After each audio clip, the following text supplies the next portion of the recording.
पता नहीं था कि मैं बड़ा हूं। ये पता सिर्फ आदमी को होता है, इसलिए उसका प्रेम हो गया। अहंकार हमेशा अपने से बड़ों को प्रेम करने की कोशिश करता है। अहंकार हमेशा अपने से बड़ों से संबंध जोड़ता है।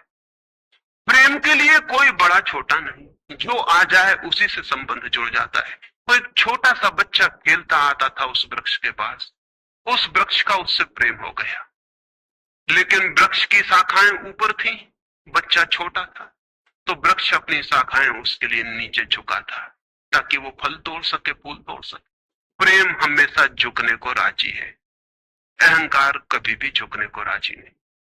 अहंकार के पास जाएंगे तो अहंकार के हाथ और ऊपर उठ जाएंगे ताकि आप उन्हें छू ना सके, क्योंकि जिसे छू लिया जाए वो छोटा आदमी है।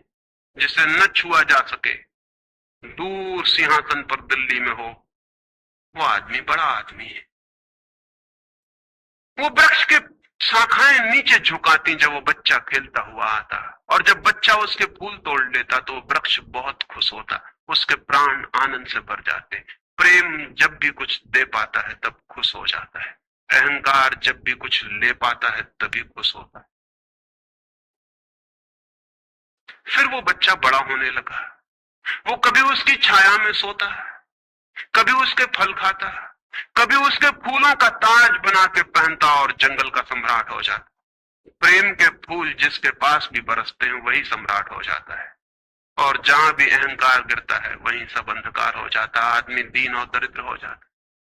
वो लड़का फूलों का ताज पहनता और नाचता, और वृक्ष बहुत खुश होता, उसके प्राण आनंद से भर जाते, हवाएं सनसनाती और वो गीत गाता। फिर लड़का और बड़ा हुआ, वो वृक्ष के ऊपर भी चढ़ने लगा, उसकी शाखाओं से झूलने भी लगा, वो उसकी शाखाओं पर विश्राम भी करता, और वृक्ष बहुत आनंदित होता। प्रेम आनंदित होता है जब प्रेम किसी के लिए छाया बन जाता है। अहंकार आनंदित होता है जब किसी की छाया छीन लेता है। लेकिन लड़का बड़ा होता चला गया, दिन बढ़ते चले गए। जब लड़का बड़ा हो गया तो उसे और दूसरे काम भी दुनिया में आ गए, महत्वाकांक्षाएं आ गई, उसे परीक्षाएं पास करनी थी, उसे मित्रों को जीतना था। वो फिर कभी कभी आता, कभी नहीं भी आता, लेकिन वृक्ष उसकी प्रतीक्षा करता कि वो आए, वो आए। उसके सारे प्राण पुकारते कि आओ आओ। प्रेम निरंतर प्रतीक्षा करता है कि आओ आओ। प्रेम एक प्रतीक्षा है, एक अवेटिंग है। लेकिन वो कभी आता, कभी नहीं आता, तो वृक्ष उदास हो जाता। प्रेम की एक ही उदासी है, जब वो बांट नहीं पाता तो उदास हो जाता है, जब वो दे नहीं पाता तो उदास हो जाता है। और प्रेम की एक ही धन्यता है कि जब वो बांट देता है, लुटा देता है, तो आनंदित हो जाता। फिर लड़का और बड़ा होता चला गया, और वृक्ष के पास आने के दिन कम होते चले गए। जो आदमी जितना बड़ा होता चला जाता है, महत्वाकांक्षा के जगत में प्रेम के निकट आने की सुविधा उतनी ही कम होती चली गई। उस लड़के की एम्बिशन, महत्वाकांक्षा बढ़ रही थी, कहां वृक्ष, कहां जाना। फिर एक दिन वहां से निकलता था तो वृक्ष ने उसे कहा, सुनो। हवाओं में उसकी आवाज गूंजी कि सुनो, तुम आते नहीं, मैं प्रतीक्षा करता हूं, मैं तुम्हारे लिए प्रतीक्षा, राह करता हूं, राह देखता हूं, बाट जोता हूं। उस लड़के ने कहा, क्या है तुम्हारे पास जो मैं आऊं? मुझे रुपए चाहिए।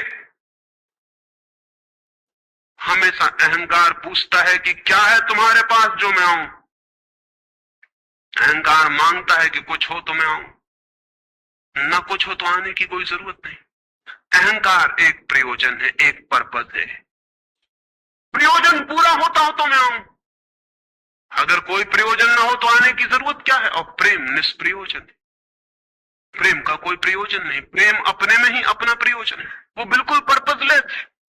वृक्ष तो चौंक गया, उसने कहा कि तुम तभी आओगे जब मैं कुछ तुम्हें दे सकूं। मैं तुम्हें सब दे सकता हूं, क्योंकि प्रेम कुछ भी रोकना नहीं चाहता। जो रोक ले वो प्रेम नहीं है। अहंकार रोकता है, प्रेम तो बेशर्त दे देता है। लेकिन रुपए मेरे पास नहीं है, ये रुपए तो सिर्फ आदमी की इजाद है, वृक्षों ने ये बीमारी नहीं पाली है। वृक्ष ने कहा, इसलिए तो हम इतने आनंदित होते हैं, इतने फूल खिलते हैं, इतने फल लगते हैं, इतनी बड़ी छाया होती है, हम इतना नाचते हैं आकाश में, हम इतने गीत गाते हैं, पक्षी हम पर आते हैं और संगीत का कलरव करते हैं, क्योंकि हमारे पास रुपए नहीं। जिस दिन हमारे पास भी रुपए हो जाएंगे, हम भी आदमी जैसे दीनहीन मंदिरों में बैठ के सुनेंगे कि शांति कैसे पाई जाए, प्रेम कैसा पाया जाए। नहीं नहीं, हमारे पास रुपए नहीं है। तो उसने कहा फिर मैं क्या हूं तुम्हारे पास, जहां रुपए हैं मुझे वहां जाना पड़ेगा, मुझे रुपयों की जरूरत है। अहंकार रुपया मांगता है क्योंकि रुपया शक्ति है, अहंकार शक्ति मांगता है। उस वृक्ष ने बहुत सोचा, फिर उसे ख्याल आया तो तुम एक काम करो, मेरे सारे फलों को तोड़ के ले जाओ और बेच दो तो शायद रुपए मिल जाए। और उस लड़के को भी ख्याल आया, वो चढ़ा और उसने सारे फल तोड़ डाले, बच्चे भी गिरा डाले, शाखाएं भी टूटी, पत्ते भी टूटे, लेकिन वृक्ष बहुत खुश हुआ, बहुत आनंदित हुआ। टूट के भी प्रेम आनंदित होता है, अहंकार पाके भी आनंदित नहीं होता, पाके भी दुखी होता है। और वो लड़के ने तो धन्यवाद भी नहीं दिया पीछे लौटकर, लेकिन उस वृक्ष को पता भी नहीं चला, उसे तो धन्यवाद मिल गया इसी में कि उसने उसके प्रेम को स्वीकार किया और उसके फलों को ले गया और बाजार में बेचा। लेकिन फिर वो बहुत दिनों तक नहीं आया, उसके पास रुपए थे और रुपयों से रुपए पैदा करने की वो कोशिश में लग गया था, वो भूल गया। वर्ष बीत गए और वृक्ष उदास है और उसके प्राणों में रस बह रहा है कि वो आए उसका प्रेमी और उसके रस को ले जाए, जैसे किसी मां के स्तन में दूध भरा हो और उसका बेटा खो गया हो और उसके सारे प्राण तड़प रहे हो कि उसका बेटा कहां है, जिसे वो खोजे, जो उसे हल्का कर दे, निर्भर कर दे। ऐसे वो वृक्ष के प्राण पीड़ित होने लगे कि वो आए आए आए, उसकी सारी आवाज यही गूंजने लगी कि आओ। बहुत दिनों बाद वो आया, वो लड़का तो प्रौढ़ हो गया। वृक्ष ने उससे कहा कि आओ मेरे पास, मेरे आलिंगन में आओ। उसने कहा छोड़ो ये बकवास, ये बचपन की बातें हैं। अहंकार प्रेम को पागलपन समझता है, बचपन की बातें समझता है। उस वृक्ष ने कहा आओ मेरी डालियों से झूलो, नाचो। उसने कहा छोड़ो ये फिजूल की बातें, मुझे एक मकान बनाना है, मकान दे सकते हो तुम? वृक्ष ने कहा मकान? हम तो बिना मकान के ही रहते हैं, मकान में तो सिर्फ आदमी रहता है, दुनिया में और कोई मकान में नहीं रहता, सिर्फ आदमी रहता है। सो देखते हो आदमी की हालत, मकान में रहने वाले आदमी की हालत, उसके मकान जितने बड़े होते जाते हैं आदमी उतना छोटा होता चला। हम तो बिना मकान के रहते हैं। लेकिन एक बात हो सकती है कि तुम मेरी शाखाओं को काट के ले जाओ तो शायद तुम मकान बना लो। और वो प्रौढ़ कुल्हाड़ी लेकर आ गया और उसने उस वृक्ष की शाखाएं काट डाली। वृक्ष एक फूंट रह गया नंगा, लेकिन वृक्ष बहुत आनंदित था। प्रेम सदा आनंदित है, चाहे उसके अंग भी कट जाएं, लेकिन कोई ले जाए, कोई ले जाए, कोई बांट ले, कोई सम्मिलित हो जाए, साझीदार हो जाए। और उस लड़के ने तो पीछे लौट के भी नहीं देखा, उसने मकान बना ली। और वक्त गुजरता गया, वो ठूंठ रहा देखता, वो चिल्लाना चाहता, लेकिन अब उसके पास पत्ते भी नहीं थे, शाखाएं भी नहीं थी, हवाएं आती और वो बोल भी ना पाता, बुला भी ना पाता, लेकिन उसके प्राणों में तो एक ही गूंज थी कि आओ आओ। और बहुत दिन बीत गए, तब वो बूढ़ा आदमी हो गया था, वो बच्चा, वो निकल रहा था पास से, वृक्ष के पास आके खड़ा हो गया।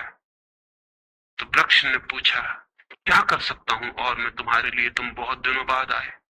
उसने कहा तुम क्या कर सकोगे, मुझे दूर देश जाना है धन कमाने के लिए, मुझे एक नाव की जरूरत है। तो उसने कहा तुम मुझे और काट लो तो मेरे इस पीड़ से नाव बन जाएगी और मैं बहुत धन्य होऊंगा कि मैं तुम्हारी नाव बन सकूं, तुम्हें दूर देश ले जा सकूं, लेकिन तुम जल्दी लौट आना और सकुशल लौट आना, मैं तुम्हारी प्रतीक्षा करूं। और उसने आरे से उस वृक्ष को काट डाला, तब वो एक छोटा सा ठूंठ रह गया और वो दूर यात्रा पर निकल गया।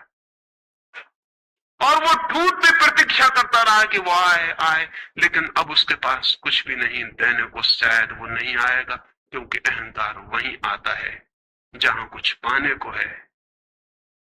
अहंकार वहां नहीं जाता जहां कुछ पाने को नहीं। मैं उस ठूंठ के पास एक रात मेहमान हुआ था, तो वो ठूंठ मुझसे बोला कि वो मेरा मित्र अब तक नहीं है और मुझे बड़ी पीड़ा होती, कहीं नाव डूब न गई हो, कहीं वो भटक ना गया हो, कहीं किसी दूसरे किनारे पर विदेश में कहीं भूल ना गया हो, कहीं वो डूब ना गया हो, कहीं वो समाप्त ना हो गया हो। एक खबर मुझे भर कोई ला दे, अब मैं मरने के करीब हूं, एक खबर भर आ जाए वो सकुशल है, फिर कोई बात नहीं, फिर सब ठीक है। अब तो मेरे पास देने को कुछ भी नहीं है, इसलिए बुलाऊं भी तो शायद वो नहीं आएगा, क्योंकि वो लेने की ही भाषा समझता है। अहंकार लेने की भाषा समझता है, प्रेम देने की भाषा है। इससे ज्यादा और कुछ मैं नहीं कहूंगा।